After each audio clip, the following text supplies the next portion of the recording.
Sejam muito bem-vindos ao Orquestradores de Futuro, um podcast para te inspirar, com quem está engajando pessoas e promovendo mudanças pela inovação. Eu sou Bruno Bittencourt, professor e pesquisador na área de Educação para Inovação. E estou muito empolgado para o episódio de hoje. Bibiana, quem é que está conosco aqui? Oi, gente, eu sou Bibiana, professora e pesquisadora na área de Colaboração para Inovação. E hoje nós temos aqui conosco ele, que é doutor em Inovação pela Unicinos, tem período sanduíche na Universidade La Salle, em Barcelona, é fundador da Casa da Vida, escola de contraturno bilíngue que desenvolve habilidades de futuro, o aprender a aprender e, é claro, muita inovação. Além disso, ele está no Pacto Alegre desde sua criação e já atuou em diversos projetos do Pacto. É coordenador da Nova Acrópole em Porto Alegre. Seja muito bem-vindo, Leonardo Gonçalves. Obrigada por estar conosco hoje. Muito obrigado pelo convite de estar aqui com vocês hoje, é um prazer.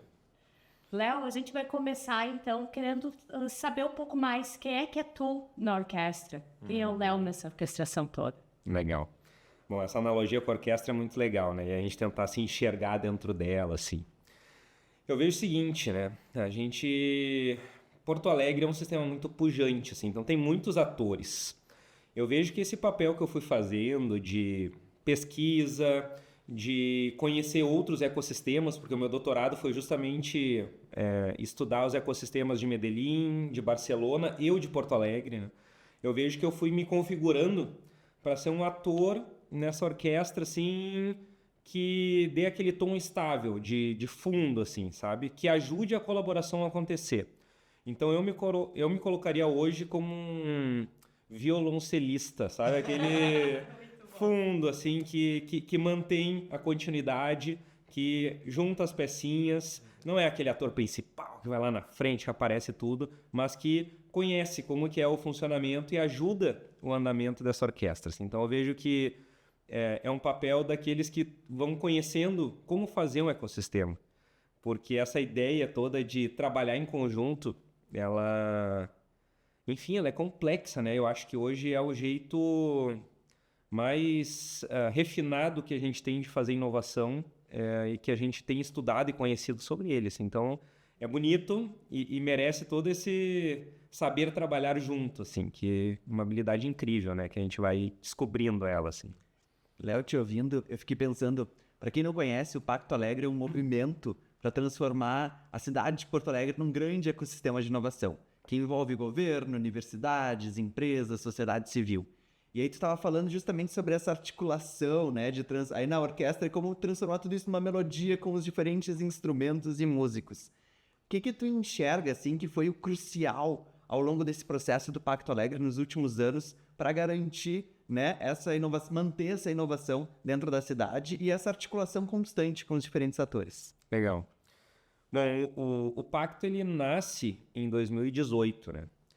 Então, vamos dizer assim, era um momento em que a cidade estava tentando resgatar sua autoestima também. E esse formato colaborativo, ele traz como fundamento de que já tem coisas incríveis acontecendo na cidade, só que elas precisam ser conectadas. Então, essa visão das hélices, né, que vai trazer, então, como o governo, sociedade civil, as empresas, a indústria, o que está fazendo, mas o que elas podem fazer nas suas interseções. E aí, a gente precisa trazer para a mesma mesa. Então, eu vejo, assim, o Pacto, ele trouxe essa ideia, inclusive isso faz parte do método, né, ter a mesa. A mesa é o lugar onde a gente senta junto e a gente pode contribuir. E uma coisa assim que sempre me chamou a atenção, né, e eu fui vendo como essa metodologia de orquestração mesmo dos atores funciona, é que os melhores projetos não foram as melhores ideias. Os melhores projetos foram quando cada um conta o que está fazendo e como que os outros podem ajudar a entrar nele. Porque assim, sabe, fazer um projeto colaborativo, a fórmula do sucesso, eu não sei se alguém sabe ela. É muito difícil porque cada vez é nova. Mas a gente sabe algumas coisas que não funcionam. Então, algumas coisas que não funcionam é a gente sentar junto e ter uma grande ideia num papel em branco e dali cada um voltar para o seu mundo e esse projeto segue com uma grande ideia que não vai ser realizada e ela vai morrer na casca. Os projetos que foram, os que andaram, os que aconteceram, eles tinham algumas características. Eles já estavam com alguma liderança clara, ou seja, o ator X, né? Então tem tantos atores incríveis, a gente tem o Sebrae, Sicredi, as universidades, já tem um projeto sobre isso. Agora, quando a gente traz uma visão de como que o governo entra com o seu papel ali articulador, como que a empresa pode entrar oferecendo recursos, e eles trazem isso para a mesa, esse projeto ele já não passa mais a ser de um ator, e aí vai precisar de um outro aspecto, que é uma certa humildade, né, de falar, olha, então isso aqui é da cidade. E que vai ter benefício para todo mundo e está tudo bem, mas a ideia é a entrega para a cidade. E aí quando a gente torna ele colaborativo, esse projeto ele sobe. Então assim, liderança muito clara, já tem que ter recursos para acontecer. Não adianta assim, né? É um projeto incrível, assim que a gente conseguir R$1 milhão, ele vai sair. Também não vai acontecer. Então já tem que ter liderança, já tem que ter recursos e ele tem que ter algumas entregas de curto prazo. Porque não adianta a gente estar trabalhando só com longo prazo. A gente precisa ver a inovação acontecendo na cidade para que ela seja retroalimentada e em cada ciclo, né, a gente possa dizer assim, legal, faz sentido, está tendo benefícios direto para o cidadão e faz sentido, né, numa visão ampla, então vamos continuar. E aí a gente vai ganhando tração nesse projeto. Então fui vendo assim, realmente enxergar esse processo colaborativo e como que ele pode funcionar e ele vai precisar de método. Porque se a gente simplesmente trouxer aqui e ter grandes discussões e grandes ideias, não andam esses projetos, né? E a gente tem tido a oportunidade nesses últimos aí já 5 anos, pelo menos, de funcionamento efetivo do Pacto, de ver projetos incríveis saindo do papel e acontecendo. Assim. Então isso é muito realizador também, porque a gente vê que funciona, né? E essa foi a motivação. Olha, nós precisamos mexer a cidade, só que a gente vai mexer trazendo todo mundo para a mesa, cada um conta o que está fazendo, e a partir disso a gente seleciona alguns projetos que sejam nossos, não sejam mais meus ou teus, né? Sejam da cidade. Léo, tu traz aqui para a gente como é que inicia, o que faz, né, um projeto tracionar. Mas tem uma questão que é muito cara para mim, para o Bruno, é como é que tu mantém as pessoas engajadas nesses projetos? Além desse boom inicial, como é que tu faz com que eles permaneçam e da tua experiência, que projetos permaneceram com esse engajamento, por quê? Marta pergunta, essa é a pergunta de $1 milhão, né? Porque todo mundo começa super engajado, né? Todo mundo é chamado para dar ideias, todo mundo é chamado para começar e depois continuar. Também tivemos casos de vários projetos que não continuaram por justamente a gente não conseguir sobreviver esse passo, mas a gente teve alguns casos que eu acho que foram muito bem sucedidos nesse sentido. E o que eu vejo é o seguinte, tem a ver com um pouco do que eu falei antes também, de que aquilo já faz sentido para alguém. Então essa liderança, ela, vamos dizer assim, ela vai continuar. Ela pode ser mais tracionada ou menos tracionada. O projeto pode ser de maior alcance ou de menor alcance. Mas já tem alguém que diz, eu vou fazer. Independente de vocês virem comigo, eu vou fazer. Tá? Isso já garante assim, muito, até dessa confiança do projeto, de que ele vai acontecer. Mas aí a gente entra em toda vamos dizer assim, uma tecnologia também do voluntariado, de como é que tu faz com que pessoas que não necessariamente que estejam diretamente, mas que queiram permanecer conectados, né? E aí eu vejo que precisa fazer muito sentido. Então a gente vai precisar achar esse sentido, claro, e a gente está reforçando isso, sabe? Por isso essas entregas de curto prazo também vão ser importantes, para que os atores, conforme eles vão participando das etapas, eles vão vendo que o resultado foi acontecendo. Então eu vejo que a gente sempre trouxe isso assim, né, no pacto, de que o primeiro objetivo não pode ser o ganho que eu vou ter com esse projeto. Ele é um projeto que a gente faz para a cidade. Mas os benefícios indiretos que eles têm que eles geram, eles são necessários, eles são importantes que aconteçam. Então, eles vão ser gerados benefícios desde reconhecimentos, vão ser benefícios onde empresas realmente vão pegar esse projeto e vão avançar ele, vão ser pessoal do meio político que vai poder incluir nos seus planos políticos que fizeram parte daquilo, e está tudo certo. Vão ter ganhos indiretos relacionados a todos os atores, e tem que ter. Agora, ele não pode ser o motivador, porque a partir do momento que tu faz para te promover numa campanha política, porque tu está fazendo simplesmente pelo lucro que vai ser gerado a partir desse projeto, né? ou porque tu vai ganhar algo e vai ser reconhecido, aí esse projeto ele tende a já entrar, assim, não entra tão limpo, né, como poderia.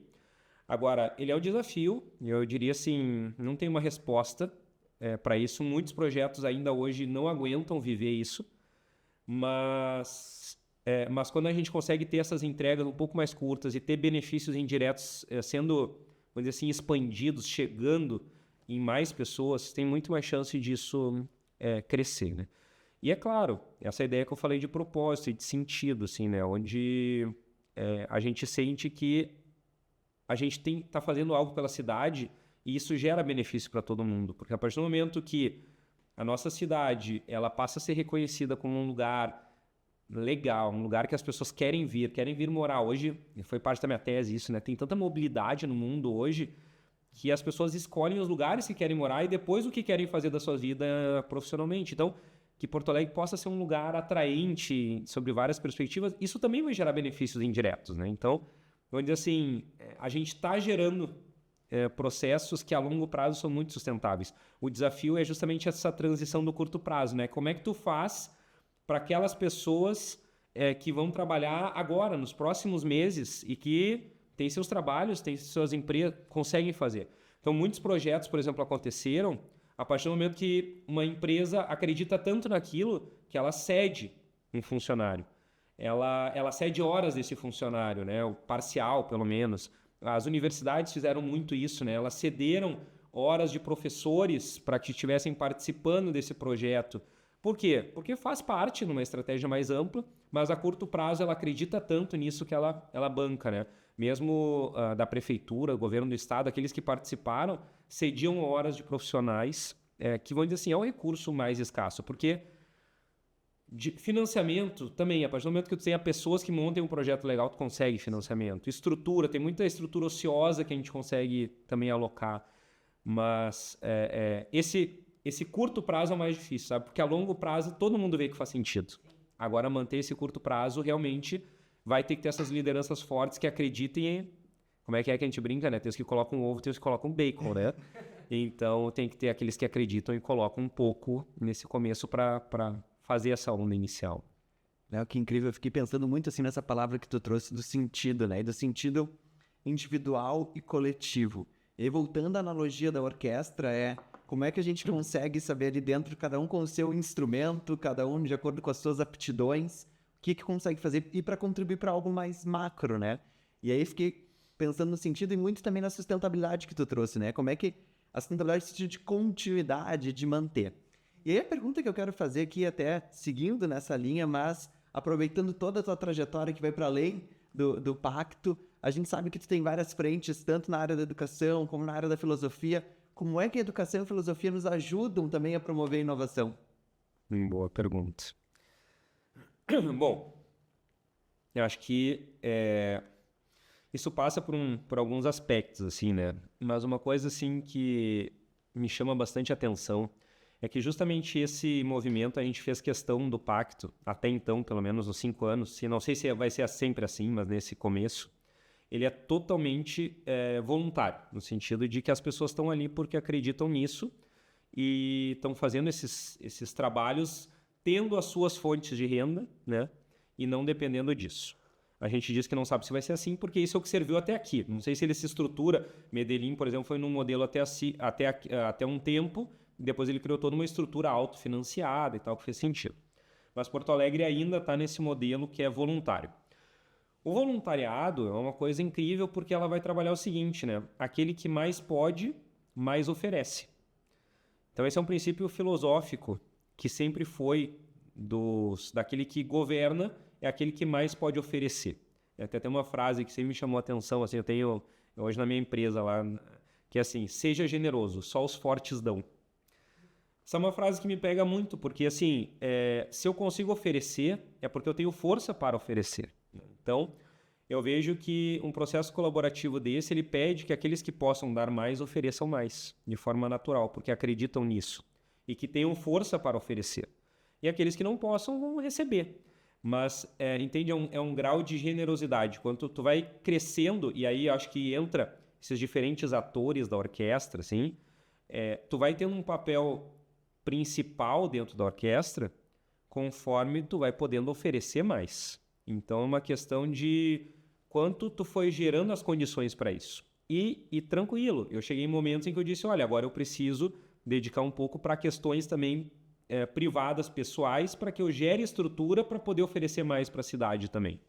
Então, acho que esse é um processo que a gente tem que, ao mesmo tempo, ter humildade de saber o quanto a gente pode oferecer e, quando puder oferecer, também fazer isso pelo bem, porque faz sentido, né? Agora, quando a gente fala assim, desses temas relacionados à educação, eu vejo que, e a filosofia também, né, eles são temas muito complementares, porque a inovação hoje, ela vem com um sentido de melhoria de vida e ela está permeando todas as áreas. Só que, muitas vezes, o que a gente vê é justamente a inovação pedindo bases mais sólidas, bases que sejam mais profundas, bases atemporais. Isso pede reflexão. Então, às vezes, essa correria do mundo, assim, essa loucura de vamos fazer coisas, vamos criar startups, vamos criar empresas, vamos ser a cidade do futuro, nisso e naquilo, ela vai pedir bases mais profundas de reflexão. E aí entra esse papel da educação. O que é uma educação inovadora, né? Uma educação inovadora, pelo menos como eu acredito e eu vejo, né? Ela vai ter que passar pelos dois aspectos. Um aspecto de, sim, a gente está conectado com o futuro, de a gente estar vendo novas tecnologias, novas plataformas, e um outro do que faz sentido para mim. Então, é aquele lá no fundo de não ficar fazendo as coisas simplesmente porque estão na moda. A gente corre o risco de ir para ficar um futurismo, né? um tecnologismo assim, meio vazio. Então, vamos dizer assim, a gente se formar... E aí eu vejo, né? Porque parecem mundos tão diferentes, né? Filosofia e inovação. Mas a gente vai vendo que, na real, são muito conectados. Porque conforme tu encontre coisas que façam muito sentido por um lado, a gente vai dizer, tá, como é que hoje a fronteira hoje do mundo e da aplicação prática, ela está trabalhando nisso. Então, a gente vai ter que buscar esses dois. Aquilo que é atemporal e aquilo que está mudando a todo momento. E conectar essas duas coisas fazem com que a gente fique profundo e, ao mesmo tempo, rápido, ágil e conectado com o mundo de hoje, assim. Então, eu acho que são temas que são aparentemente até contraditórios, mas que, na verdade, são tremendamente complementares, assim. Extremamente, não. E como é que tu vem trabalhando isso, assim, dentro da Casa da Vida? Eu tenho uma filha de 6 anos, o Bruno tem um de 1,5, né? E a gente está sempre em sala de aula com alunos que acabaram de sair do ensino médio e a gente vê que essa dinâmica da educação mudou. Eles não têm mais a mesma paciência de ficar ouvindo. Como é que vocês trabalham isso na Casa da Vida, essa educação para o futuro, o aprender a aprender, que é extremamente importante para a inovação e para a gente engajar, daí agora pensando em alunos, né? Sim. Engajar os nossos alunos no aprendizado para a inovação. Bom, um dos privilégios que a gente tem de trabalhar na fronteira da pesquisa, fazer doutorado, é que a gente vai e a gente passa tempos fora, né? Então, a experiência essa aqui de morar fora, de poder viver outras culturas, a gente vai vendo também o que está sendo trabalhado lá. E a gente vai ver que esse é um desafio mundial. Hoje, como trabalhar a educação, a gente vai falar de um novo paradigma de educação, que tem essa vinculação, então, com a inovação também. E viver isso, a gente pode trazer uma série de coisas de que outros lugares estão tentando, porque ninguém superou essa barreira, né? E aí, esse projeto que eu trouxe, então, quando estava fora, pesquisando ecossistemas, pesquisando o que estão fazendo em outras cidades, esse projeto que tomou esse nome Casa da Vida aqui no Brasil, mas que em outros lugares do mundo ele tem outros nomes, ele não é exatamente uma escola, ele como trabalhar esse novo paradigma educacional. Eu me posicionei no Brasil, quando eu voltei a morar aqui, com essa ideia de uma escola de contraturno bilíngue. Mas o que está por trás disso? Justamente essa ideia do aprender a aprender. Por quê? O aprender a aprender como uma habilidade é aquela ideia de que nós não sabemos como vai ser o futuro. O ponto é que a gente pode trabalhar com cenários, a gente pode trabalhar com possibilidades, mas a gente não sabe efetivamente como vai ser. E a partir do momento que a gente sabe que a gente vai precisar aprender coisas novas, a habilidade de poder aprender rapidamente essas coisas novas, elas vão dar toda uma sustentação para que eu possa estar conectado com esse futuro. Então, eu não sei quais vão ser as plataformas dos próximos anos, eu não sei o que a gente vai estar usando, aonde que a gente vai lançar os nossos pensamentos, as nossas conversas, mas não deve ser exatamente no mesmo lugar que a gente tem hoje, nem do mesmo jeito que vai ser hoje. A gente vai ter que aprender esse jeito novo. Só que isso é uma coisa que ela pede alguns pilares. E esses pilares passam por muito reconhecimento do que faz sentido para mim, o que eu sou bom, muito propósito de vida. Passa por desenvolvimento e, na verdade, conhecimento de métodos ativos. Então, a Casa da Vida, por exemplo, ela trabalha com uma série, assim, por exemplo, 25 métodos ativos que eles formam como que uma base onde a gente vai poder pegar como ferramentas mesmo, que a gente vai lá e usa. Assim, agora eu vou usar essa ferramenta, para que a gente saia do padrão passivo, que é o padrão que a gente já vê que não funciona, e que todos nós, como professores, a gente sabe e a gente quer, né, algo diferente. Assim. Então, métodos ativos são incríveis, a gente está sempre descobrindo novos métodos. E também toda uma inteligência emocional, de saber como que eu vou me portar, porque daí entra muita mentalidade também da startup, a mentalidade da inovação, de que é melhor, muitas vezes, a gente começar a testar, errar, fazer de novo, fazer uma segunda rodada um pouco melhor, só que isso envolve frustração, isso envolve erros, isso envolve expectativas. Então, tem muita coisa aí que são inteligências emocionais a serem desenvolvidas, né? Então, hoje eu vejo assim, essa habilidade do aprender a aprender, ela é a habilidade para que a gente possa estar trabalhando sobre esse novo paradigma e a gente possa mudar. Porque a partir disso, a partir que a gente gere esse gosto por aprender, um saber aprender as coisas novas, bom, o que vier tá bem. E quanto mais rápido a gente puder integrar isso, melhor, né? Tem um exemplo muito legal, assim, que agora nessas últimas aulas que eu estava dando até na Unicinos mesmo para os alunos de graduação, a gente falava sobre inteligência artificial, né? Então, inteligência artificial hoje, e aí? Para onde a gente vai? Como que a gente usa? E a gente falava que basicamente existem duas grandes correntes hoje que a gente vai ter que lidar com elas. Uma é mais técnica, que é como é que a gente aumenta o processamento de dados para dar conta de tudo isso, e aí vai lá para a ideia de Quantum AI, né? E tem uma outra que é a interação ser humano-IA, porque o que a gente falava para essa gurizada que está saindo para o mercado de trabalho é que, olha, a IA não vai roubar nosso trabalho, não vai ser isso, mas alguém que saiba usar bem IA vai roubar nosso trabalho.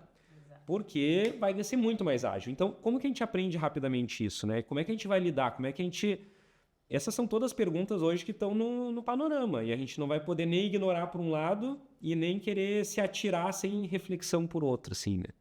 Assim, eu sou um apaixonado pelo tema de educação e acho que o aprender a aprender hoje, assim, ele dá uma chave, pelo menos, para que a gente possa dizer assim, opa, para onde vai esse paradigma novo de educacional, como é que a gente pode conectar isso com o que vem pela frente, sair desse modelo industrial, passivo e tudo mais que a gente sabe que não funciona, né? E a gente não acredita, todos nós aqui.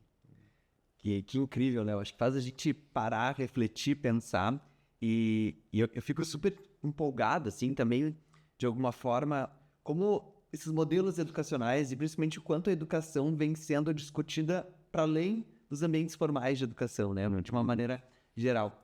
E aí, te ouvindo, assim, vendo até a tua experiência sobre as novas gerações, né? Porque a gente enxerga que cada um, seja a gurizada mais nova, seja quem está saindo da graduação, já vem com uma outra mentalidade. E aí, fiquei pensando, até com a tua experiência, né? Trabalhando, seja no pacto com, né, diferentes atores, né? Empresários, né? Políticos, de alguma forma, professores, trabalhando na graduação, que eu acho que é uma outra geração ali de estudantes, e trabalhando também com a gurizada mais nova ali, né? Que está no ensino fundamental, de alguma forma.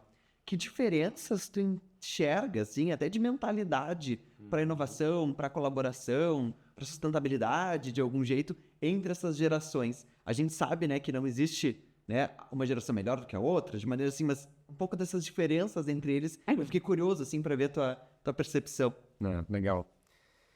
Assim, né, realmente, são abismos que acontecem entre gerações, mas muito do ponto de vista técnico. Sabe que uma das coisas no meu outro papel, né, no meu chapéu como coordenador da Nova Acrópole em Porto Alegre aqui, a gente vive uma coisa incrível, que é encontro de gerações que buscam filosofia. Tu pensa, quem é que vai querer a filosofia, né? E apesar de que tem um abismo do ponto de vista técnico, e se a gente não consegue minimamente querer aprender essas coisas, né, se colocar ativamente nesse processo, realmente torna a comunicação meio inviável. É como se um estivesse falando uma língua e o outro não consegue acessar. Mas se a gente coloca de boa vontade esse querer se comunicar, a gente vê que as questões que o ser humano vive, elas, assim, esses desafios, se a gente conseguir desapegar um pouco do tão concreto que a gente vive hoje, e a gente for assim um pouco mais do ponto de vista de desafios humanos mesmo que a gente vive, que são desafios de convivência, desafios de crescimento, de evolução, de como que a gente vai envelhecer bem, como é que a gente vai ser feliz. Essas são perguntas que o ser humano se faz há milhares de anos.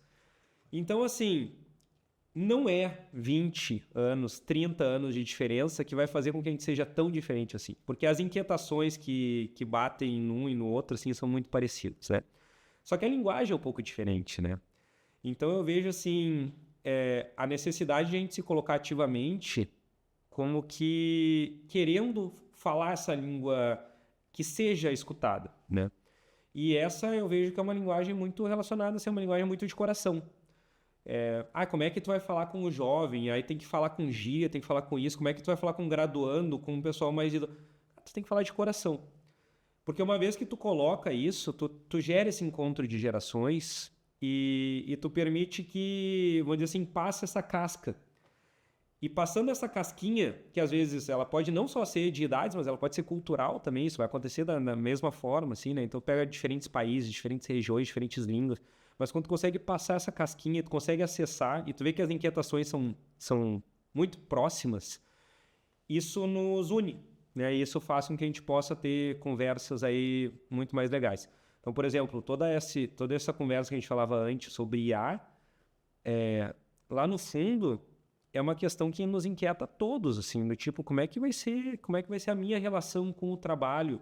Porque todos nós nos perguntamos sobre isso, o que a gente vai fazer da nossa vida, não só o trabalho como ganhar dinheiro, mas como uma expressão de vida, né? O que eu vou fazer da minha vida profissional? Porque o que a gente está hoje chegando em discussões, né?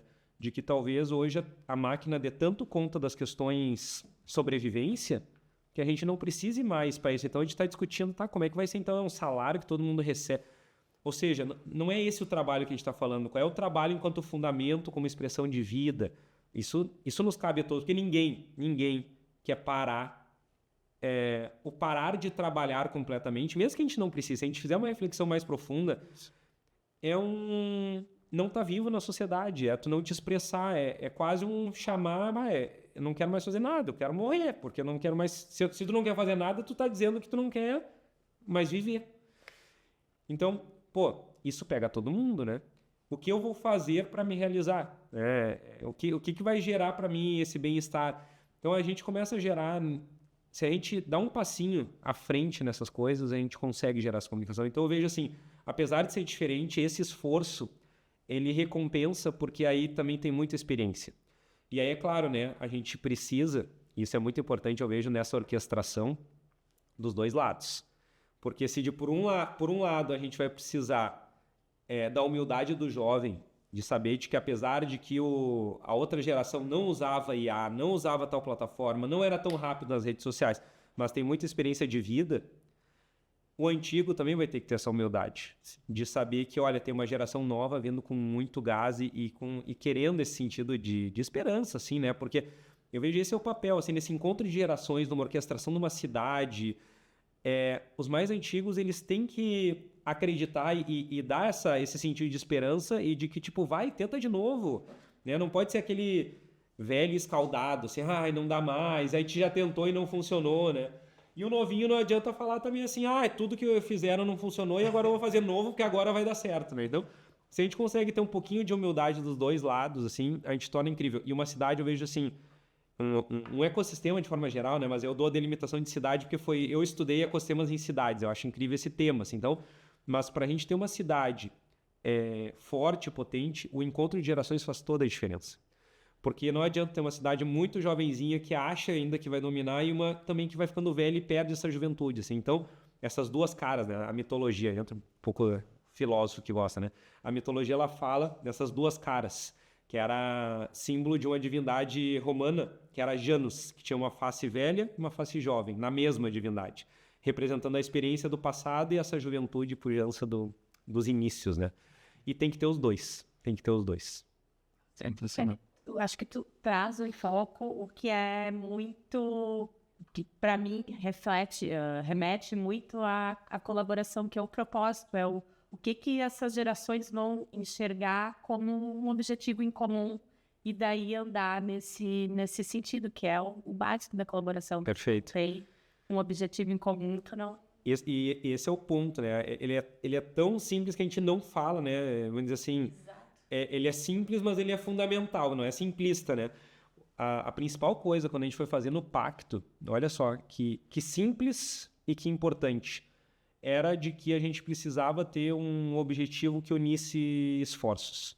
Porque a primeira coisa que foi, aí, na época foi meu orientador, né, e consultor do pacto, o professor Piquet, ele chegava e ele falava, olha, se cada um puxar para um lado, vai dar uma resultante desse tamanho. E vocês são incríveis, vocês são fortes, vocês são potentes, é uma cultura forte. Então vocês só precisam ter uma visão comum. E a gente pensa, mas isso é tão óbvio. Mas é tão óbvio e a gente não tinha uma visão, assim, comum relacionando todas as hélices, tá? Não estou dizendo que o governo não tinha uma visão comum, que cada empresa não tinha, mas a gente trazer para uma mesa e discutir qual era essa visão de futuro que nos levasse, isso fez toda a diferença. E a gente teve tantas discussões sobre isso, né? Porque parece um tema assim, tá, vamos chegar. Mas não, quais são as potências, quais são as características do nosso ecossistema que vão nos fazer diferente de outros, né? E vão nos colocar numa lógica de ser diferenciados, assim. Então, esse é um ponto que realmente ele vale nessa nossa conversa, mas trazendo para a ideia de orquestração numa cidade inteira, faz toda a diferença. É legal, assim, é muito olhar as sinergias e para onde a gente quer chegar. E aí, indo bem nessa linha, Léo, e já para ir encerrando o nosso papo, a gente quer saber que futuro que tu quer construir, ou que tu já está construindo de alguma forma. Pois é, uma pergunta boa, né? Como é que a gente enxerga o futuro? Eu vejo que o futuro, quando a gente fala de um ecossistema de inovação, ele vai passar por não perder essa visão que a gente falava agora. Então, de a gente como que refrescar, a gente vai ter que rediscutir, a gente tem que trazer o pessoal para a mesa de novo para ver se essa visão segue sendo válida, nossa. E uma vez que a gente tenha essa profundidade, essa certeza, que a gente tem essa lógica colaborativa como um fundamento, sabe? Porque eu vejo que, de novo, o nosso ecossistema ele tem muitas riquezas. E o futuro, esse futuro que eu vejo assim, ele vai por essa linha colaborativa. Hoje, os projetos colaborativos são muito mais potentes do que os projetos individuais. Então, vai por aí. E para isso, a gente precisa entender como fazer. Conseguir ter um pouquinho desse olhar mais do que os outros estão fazendo, colocar numa mesa esses projetos que nos unam enquanto sociedade. Assim. Então, esse futuro que eu vejo é um futuro colaborativo, é um futuro que pede que a gente tenha uma visão ampla, ecossistêmica, que a gente enxergue o nosso lugar com a humildade necessária de saber qual a força que eu consigo oferecer e qual a força que eu tenho hoje para ficar aqui ajudando um pouquinho mais, um pouquinho menos, né? Mas ele, sem dúvida, é um futuro colaborativo. Então, ele passa, assim, por muita reflexão de qual o futuro que a gente quer fazer, mas por esse método de fazer junto. Hoje, a gente não é mais competitivo enquanto um ecossistema a nível global se a gente não estiver trabalhando a muitas mãos. Isso tira um pouco, talvez, aquele brilho de um protagonismo único, né? Mas, por outro lado, faz com que a gente consiga construir coisas muito mais sólidas e duradouras. Então, reconhecer quais as características nossas, conformar essa visão de futuro e tá junto, tá? Sabe? Fazer trabalhos tipo isso, assim, que a gente possa estar um pouco mais trocando e ouvindo e trazendo o que cada um é bom para a mesa. Porque, assim, cada um de nós, individualmente, a gente vai bem. Agora, se a gente juntar o melhor de cada um e colocar nessa mesa, aí a gente vai ser uma potência. E a gente poder estar hoje discutindo esse tema de fronteira com grandes cidades no mundo hoje que estão fazendo esse mesmo processo, isso nos coloca já numa situação muito legal de construir Porto Alegre hoje como um ecossistema bem de futuro, onde as pessoas queiram estar aqui, queiram ir para cá. Acredito muito que Porto Alegre é uma cidade com um potencial imenso. Talvez falta naquilo que o professor Piquet falou logo no começo, quando ele começou. Ele falava, olha, o nome de vocês tem alegria. E quando ele chegou, né, ele falava, eu vi uma cidade triste, então vocês vão ter que resgatar isso. E resgatar essa autoestima. Então, com tantas coisas que a gente viu, inclusive esse ano, né, enchente, e pandemia dos últimos anos e tantas coisas, mas eu acho que, sabe, a hora tem que dar uma sacudida na poeira, relembrar aquilo que a gente é bom, trazer essa alegria, assim, porque a gente vai... Porto Alegre ainda vai chegar nessa grande visão que a gente propôs ali de ser uma referência, um ecossistema de classe mundial, e eu acho que a gente tem construído isso nos últimos anos. Tem sido incrível essa trajetória que a gente tem feito. Bibiana, sai aqui com esperança nesse nosso futuro, hein? Que papo mais incrível. Léo, te agradecer imensamente pela participação aqui no Orquestradores de Futuro e a importância, né, de pessoas como tu e ajudar a criar esse valor coletivo e, de fato, orquestrar esse ecossistema aqui com a gente. Muito obrigada mesmo. Muito obrigado, Léo, pela participação incrível. Obrigado. Prazer estar com vocês aí. Até mais. Obrigada.